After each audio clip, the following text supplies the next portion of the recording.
শতকোটি প্রণাম। পরম পূজ্য বাবা শ্রী বরদার চরণে জানাই আমার প্রণাম এবং বর্তমান আচার্যদেব ও গুরুকুল সকলের চরণে জানাই আমার ভক্তিপূর্ণ প্রণাম। উপস্থিত শুদ্ধ বসনধারী ঋত্বিক দেবতাগণ ও আমার প্রণম্য জয়জ্যেষ্ঠ যারা দাদা মায়েরা ছোটরা যথাযোগ্য স্থানে প্রণাম প্রীতি জয় গুরু জানি আজকের কিছু বলবার চেষ্টা করছি। আজকের আমার আলোচ্য বিষয় ছিল গৃহ সুন্দর হলে সমাজ ও দেশ সুন্দর হবে। সত্যি তাই, ঠাকুরের চরণে এসে আমাদের শিক্ষার কোনো শেষ নেই। ঠাকুরের কাছে এসে শিখলাম। ঠাকুরের কাছে একদিন এক মা এসে কান্নাকাটি করছে, মা আমার একটা মাত্র সন্তান কথাও শুনছে না, আমার সংসারে অভাব অভিযোগ, স্বামীর কাছে বললেই মারধর করে। ঠাকুর শুনে তাকে খুব পরম স্নেহে উত্তর দিলেন, মাকে বুঝিয়ে বললেন, ভাবির সাথে ভাব না করলে অভাব যাবে কিসে, ভাত চাটা সব হারা তোর, তাই তো হারা দিশে। বলে ঠাকুর বুঝিয়ে বললেন, দেখ তুই তো গৃহিণী, গৃহটা তো তোর, তোকে শোয়ে বয়ে চলতে হয়, স্বামীর দোষ দেখিস না, যে তোর জন্য ভাবে তোকেও তার জন্য ভাবতে হয়। আর সন্তান তো ছেলেটা তো তোর, সে সব দিক দিয়ে যাতে ভালো হয় তোকে সেই চেষ্টাই করতে হবে। ঠাকুর বানিয়ে দিলেন, মা বাবা ঝগড়া করে ছেলেপুলে দেখে, গোল্লারি সদতরে বাছাগুলো রাখ। আমাদের ঠাকুরের পূর্ববর্তী রূপ পরম প্রেমময় ঠাকুর রামকৃষ্ণদেব, তিনি তখন দক্ষিণেশ্বরেই থাকতেন। তার কাছে বিবেকানন্দ সবসময় যেতেন। সেই সময়ে, যে সময়ের কথা বলছি, তখন কিন্তু বিবেকানন্দ হননি, তখন তিনি নরেন নামেই পরিচিত। গিয়ে ঠাকুরের কাছে বলছে, ঠাকুর দীক্ষা নেব কেন, গুরু গ্রহণের দরকার কি? তখন প্রেমময় রামকৃষ্ণদেব বলল, হেরে নরেন, ওই যে দোতলা বাড়িটা দেখা যাচ্ছে, তুই যা তো একবার ওই বাড়িটার কাছ থেকে ঘুরে আয়। ঘুরে এলো, এসে বলছে, কি দেখলি নরেন?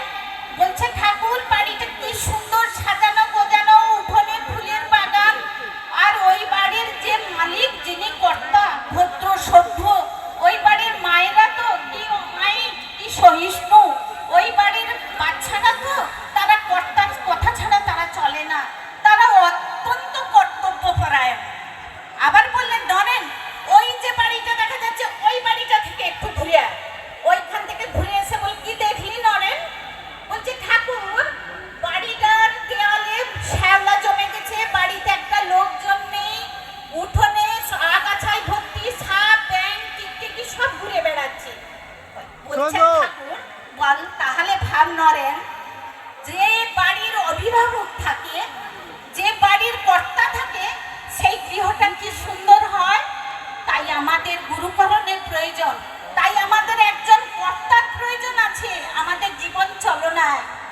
আমাদের আচার্যদেব বলেছিলেন, আমাদের যে জীবনটাই এটা একটা মানে স্রোতস্বিনী নদীর মতো। নদীতে যদি একটা নৌকো সেই স্রোতে থাকে, তাকে যদি পাড়ে একটা খুঁটির সঙ্গে বেঁধে রাখা হয়, টলমল করবে কিন্তু ডুবে যাবে না। আমাদের জীবনও সেই প্রবাহমান নদীর মতো।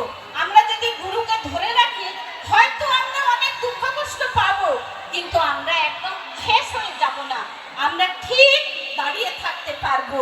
আজকে ঠাকুর তো এলেন এই পরিবার জীবনে, কেন বলুন তো? আমাদের এই পরিবারই শান্তির জায়গা, আমাদের পরিবারই সুখের জায়গা, আমাদের গৃহটাই সুখের নিকেতন। আজকে যদি এই পরিবারে মা যদি তার সন্তানকে কোলে না পায়, পাশে যদি স্বামীকে না পায়, সামনে যদি মা বাবাকে না দেখতে পায়, পাড়া প্রতিবেশীর সঙ্গে মিলেমিশে যদি না থাকতে পারে, সেই জীবনটা কি সার্থক? আজকে কিন্তু পাহাড়ে পর্বতে জঙ্গলে বসে সেই জীবন সার্থক নয়। তাই আমাদের ঠাকুর পরিবারে এলেন, বড় মাকে সঙ্গে নিয়ে ঠাকুর বানিয়ে দিলেন, অভ্যাস ব্যবহার যেমন করো, সন্তানও পাবি তেমন করো। পিতায় শ্রদ্ধা মায়ের টান, সেই ছেলে হয় সাম্যপ্রাণ। তাহলে বলুন তো, এই বাণীগুলোর চর্চা আমরা কোথায় করব?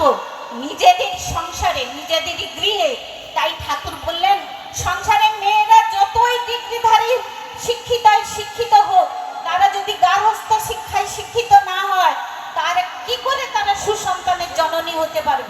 আর সুসন্তানকে যদি পরিবারের সন্তানকে যদি সুশিক্ষায় না শিক্ষিত করতে পারি, তাহলে তারা কি করে সমাজ দেশ রাষ্ট্র গড়ে তুলবে?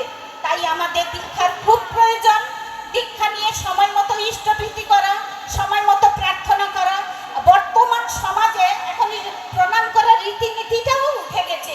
তাই আমার ঠাকুর শেখালেন যে প্রার্থনার পর ছোটরা বড়দের প্রণাম করবে, স্ত্রীরা স্বামীকে প্রণাম করবে, শ্বশুর শাশুড়িকে